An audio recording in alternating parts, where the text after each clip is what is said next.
Hype versus reality ఎప్పుడూ కూడా రెండు భిన్న ధృవాలు. హైప్ ఎప్పుడూ కూడా అట్రాక్షన్తో నిండి ఉంటుంది, కానీ రియాలిటీ అంటే నిజం మాత్రమే.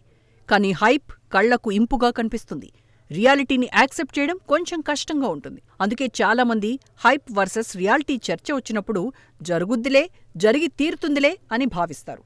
ఇవాల్టి హైప్ రేపు నిజమవుతుందని ఆశపడతారు. ఫలితం ఎలా ఉంటుందన్నది మాత్రం ఆలోచించరు. ఆంధ్రప్రదేశ్ విభజన జరిగి 10 ఏళ్లు పూర్తయింది. ఒక టర్మ్ టీడీపీ, మరో టర్మ్ వైసీపీ అధికారంలోకొచ్చింది.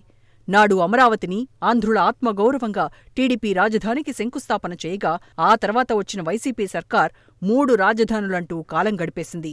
2024 ఎన్నికల్లో తిరిగి కూటమి సర్కార్ అధికారంలోకి రావటంతో అమరావతి మరోసారి వార్తల్లో నిలిచింది. గత అనుభవాల దృష్ట్యా అమరావతిని వేగంగా నిర్మించాలని కూటమి సర్కార్ భావిస్తోంది. పబ్లిక్ ప్రైవేట్ పార్ట్నర్షిప్ వ్యూహంతో చంద్రబాబు అమరావతిని సెల్ఫ్ సస్టైనబుల్ ప్రాజెక్టుగా తీర్చిదిద్దుతామంటూ ఫుల్ క్లారిటీ ఇచ్చే ప్రయత్నం చేస్తున్నారు.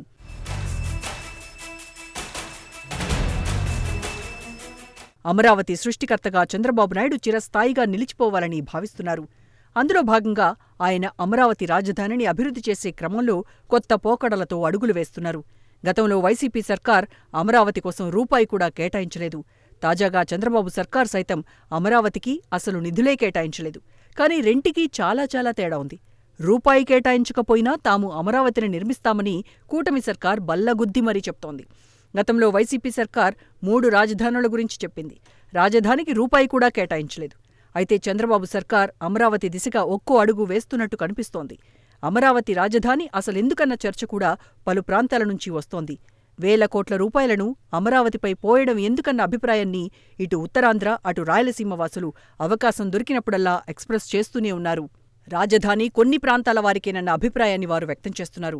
అందుకే బడ్జెట్లో అమరావతి కోసం వేల కోట్లు ఖర్చు చేయడాన్ని వారు ఎట్టి పరిస్థితుల్లోనూ ఆమోదించరు. పైసలన్నీ అమరావతికే ఖర్చు చేస్తే మా ప్రాంత అభివృద్ధి ఎలా అని ప్రశ్నిస్తున్నారు. తాజాగా చంద్రబాబు నాయుడు ప్రపోజల్ ఆసక్తికరంగా మారింది. రాజధాని నిర్మించాలంటే అప్పులు చేయాల్సిందే. అయితే ఆ అప్పులను తీర్చేందుకు కూడా రాజధాని భూములనే వినియోగించాలన్నది చంద్రబాబు వ్యూహం.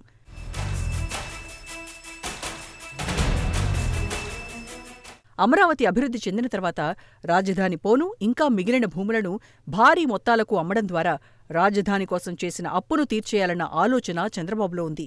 అప్పులు తీసుకొచ్చి రాజధాని అమరావతిని నిర్మిస్తారా అని చెప్పేవారు గత ప్రభుత్వం పలు కార్పొరేషన్లకు వచ్చే ఆదాయం చూపించి చేసిన అప్పుల సంగతేంటని ప్రశ్నిస్తున్నారు.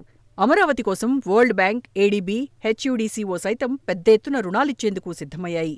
ఈ పెట్టుబడులన్నింటి ద్వారా స్వీయ పెట్టుబడులతో రాజధాని సొంతంగా వనరులు సృష్టించుకుంటుందని అర్థం చేసుకోవాల్సుంటుంది. చంద్రబాబు చెప్పినట్టుగా అమరావతి సెల్ఫ్ సస్టైనబుల్ ప్రాజెక్ట్ అని నిరూపించాలని కూటమి సర్కార్ భావిస్తోంది.